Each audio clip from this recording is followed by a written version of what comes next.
Wow. Murakaza neza kuri YouTube channel yacu Angels and Rose Show.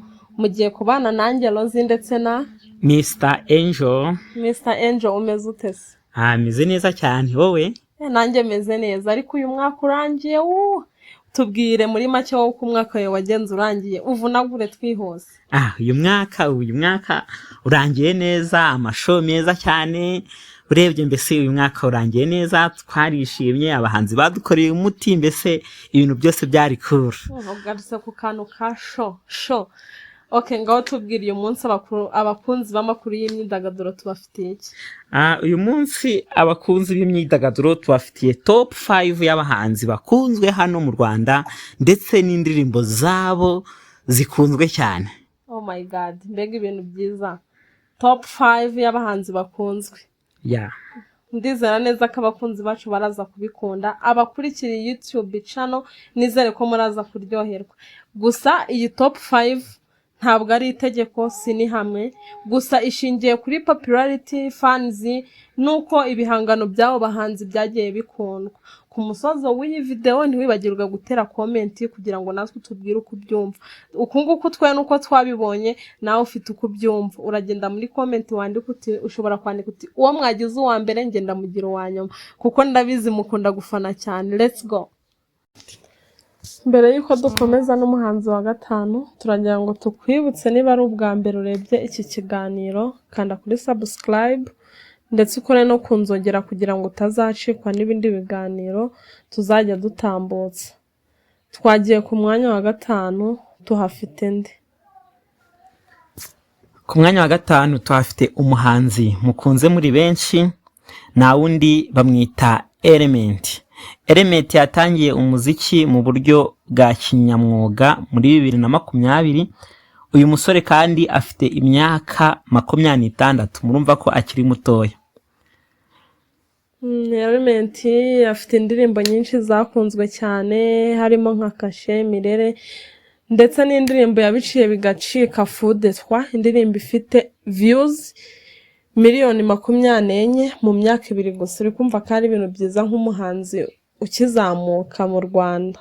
Ku mwanya wa kane tuhafite undi muhanzi ukiri mutoya cyane ndetse w'umusore witwa Chris Easy ni umusore watangiye muzika akiri mutoya, nta bushobozi afite, gusa kuri ubu ngubu ari gutanga imbaraga nyinshi cyane kuko yamaze kuzamura urwego. Ubu nawe ari gufatanya n'abandi bahanzi kuzamura muzika nyarwanda. Yatangiye umuziki mu buryo bwa kinyamwuga muri 2021. Ubu ngubu afite imyaka 25. Ubwo ufashe igihe yahereye abikora ukageza iki gihe ugakuramo, wahita ubona imyaka yatangiye afite. Hari indirimbo afite mwakunze muri benshi, indirimbo zibyinitse, indirimbo ziririmbitse rwose, zifite sound imeze neza, zifite amashusho ameze neza, ku buryo ubona ko ari umusore watangiye afite icyo ashaka, azaho ashaka kugera, mbese yatanze umusanzu muri muzika nyarwanda. Muri izo ndirimbo harimo Stop, harimo Bana, Samborera, Jugumira, Amashu, Inana, Edeni, Sekuma ndetse n'izindi nyinshi cyane. Gusa ndabibutsa ko kuri ubu ngubu indirimbo ya Chris Easy yagize views nyinshi, cyangwa se imaze kugira views nyinshi, ni indirimbo bita Bana yafatanyije na Shafi. Kuri ubu ngubu ifite miliyoni 17. Dukomeje twihuse cyane dore ko nta mwanya wo gutinda, nta mwanya wo gupfa ubusa. Umuhanga yaravuze ngo igihe ni amafaranga yanyu namwe ntapfa ubusa, ndetse nayacu akomeze yunguke. Mr. Angel, umwanya n'uwawe, watubwira ngo ku mwanya wa gatatu tuhafite nde, adufitiye iki cyangwa n'uwo tuhafite, mbese harimo iki? Umwanya n'uwawe. Rozi urakoze cyane. Ku mwanya wa gatatu nanjye sininda, tubafitiye umuhanzi ukunzwe muri iyi minsi, na wundi ni Kevin Kade. Wakibaza ngo arushije Chris Easy gute, arushije Element gute? Kevin Kade ni umusore uri gutigisa imbuga muri iyi minsi binyuze mu ndirimbo ze zikunzwe cyane. Ndaza kubabwira nyuma yo kubabwira uyu muhanzi igihe yatangiriye muzika. Uyu muhanzi ajya gutangira muzika yabitewe n'iki? Yabitewe na barumuna be iwabo bari bazi kuririmba cyane, ndetse iwabo avuga ko ari we wari uwanyuma mu kuririmba. Ibi byamuteye ishari bityo bimutera ishaka ryo kwinjira mu muziki, ubu ngubu akaba ageze ku rwego rushimishije cyane.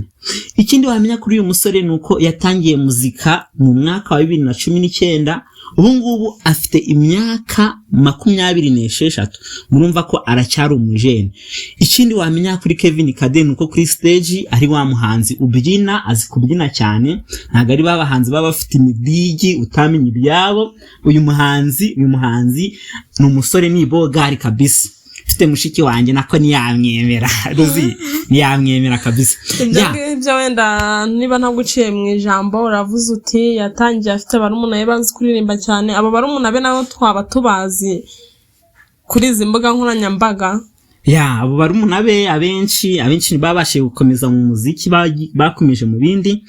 Ariko nitwabitindaho ubwo reka twikomereze ku ndirimbo nziza z'uyu musore Kevin Kade. Kevin Kade afite indirimbo yakoranye na Alikiba na yindi bayita Bebe, afite mu nda mwakunze muri benshi, Pyramide, Tiana, Sikosa yakoranye na The Ben ndetse na Element, afite nyanja biri kubikora muri iyi minsi, ndetse n'indirimbo bita Nyiragongo.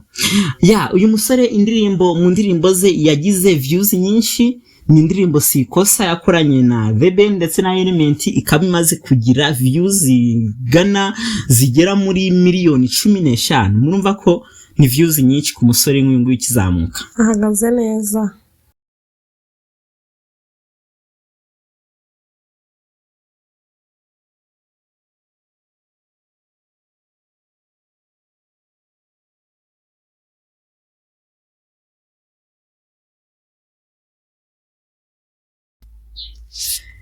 Murumva ko ibintu bikomeje kugenda neza. Tugiye kwinjira rero muri babiri ba mbere, ariko mbere uko twinjira muri babiri ba mbere Rozi, hari ibintu bimaze iminsi ku mbuga ngo Munyakazi, abandi indabo zanjye.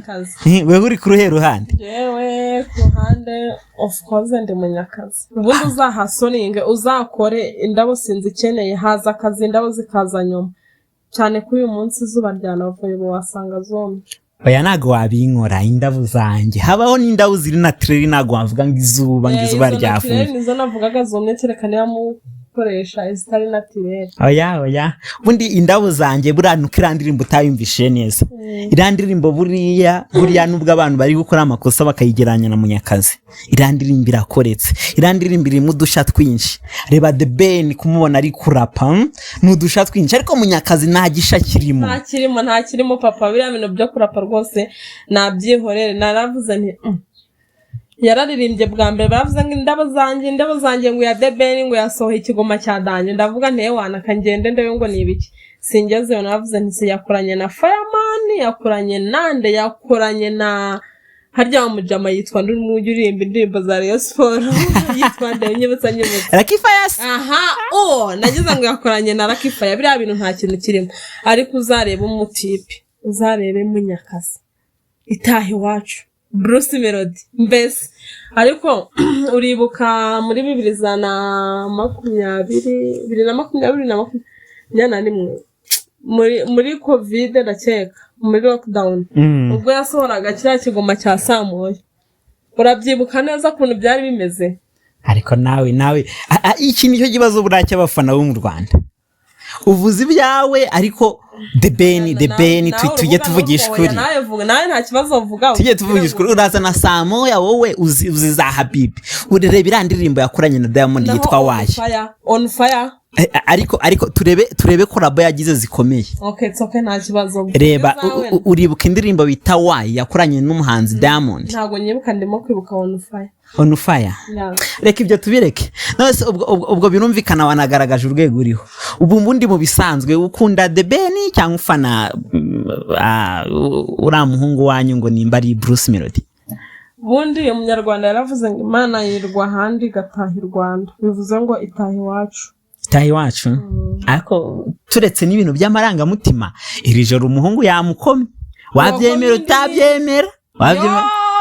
umusaza Bruce Melody ariko yahageze umufana aratitira bro usko nagize ngo umutingituraje ariko wabonye The Ben igisamagwe yinjiranye nacyo ariko wabonye The Ben uburyo yinjiye stage tuvugisha kuri yamukomye igisamagwe cyari kijunditse ubugari ntago nakwirwa nkitaho cyane ko naye mfite ibindi bintu nabonye byiza nyine bamumanje ako turetse ibintu by'ubufana umujeni yarateguye n'ukuri namitegurire nabonye wabonye Bonsa yarari kumwe nari manza nguha urugero Angel Mr Angel reka nkwereke ibaze utumiye umuntu wawe ufite ikirori runaka akaza yagera mu rugo rwawe n'umwana wawe wabucura akubaha umushyitsi agaza agahita ahinduka nyir'ijambo mu birori byawe wateguye uri kumva waba utamwaye oya ibyo simbyumva ahubwo abafana baraza kudukemura please wowe ukurikiye video ujya muri comment uducimaka timu Munyakazi ntimuze kubura ndabizi ko mukorera hejuru cyane gufatanya n'ibintu twishyizemo ntago tumeze nk'abantu bigize ingona The Ben abanyamahanga turahari abanyarwanda mu gihugu ndani turahari turi imbere oye ni munenguhe The Ben number 1 number 1 Munyakazi ku mutima 001 Okay murumva ko ibintu nibyoroshe nkuko rero dukomeje muri top yacu tugeze ku myanya 2 ya mbere ese wowe urumva aba bahanzi 2 ba mbere uwa mbere ninde nkuko maze kubyumva rero tugiye kurebera hamwe umuhanzi wa kabiri na wundi bamwita The Ben uyu muhanzi The Ben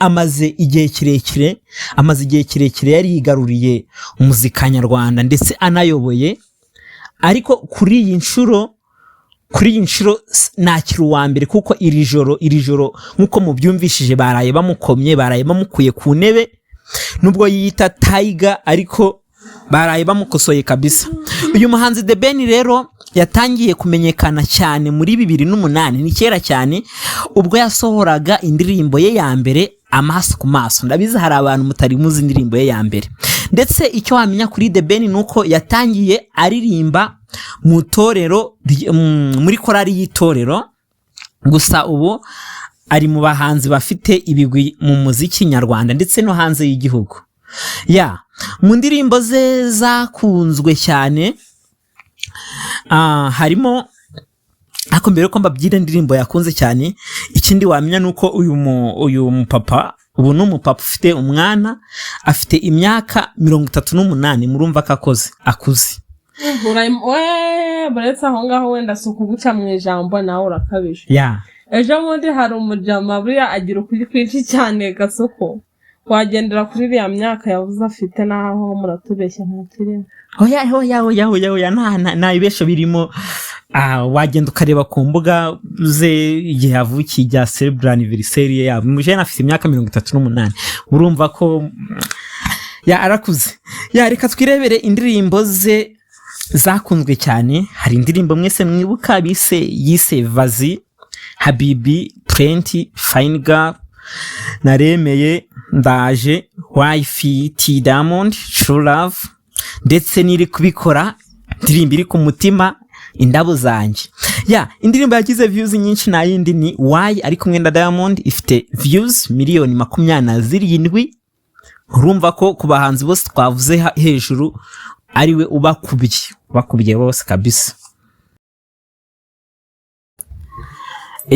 nshuti bakunzi rero reka dukomeze ku mwanya wa mbere tudatinze rero reka duhe Rozi atubwire umwanya wa mbere umuhanzi ku mwanya wa mbere ninde Rozi umunyarwanda yaravuze ngo yirirwa ahandi gataha iwacu Munyakazi igitangaza #001 Bruce Melody namwe natwe twese turabizi ko ari we muhanzi wa mbere mu Rwanda twemera umuhanzi udatinya gukora umuhanzi ukunda gukora cyane yinjiye mu bintu azi ibyo ashaka yinjiye mu bintu abijyamo abigiyemo muri make abibamo nabyo bikamubamo yinjiye mu muziki muri 2011 yatwaye Primus Guma Superstar season 8 ubu ngubu akaba afite imyaka 34 uri kumva ko nawe ni umugabo umaze gukuramo.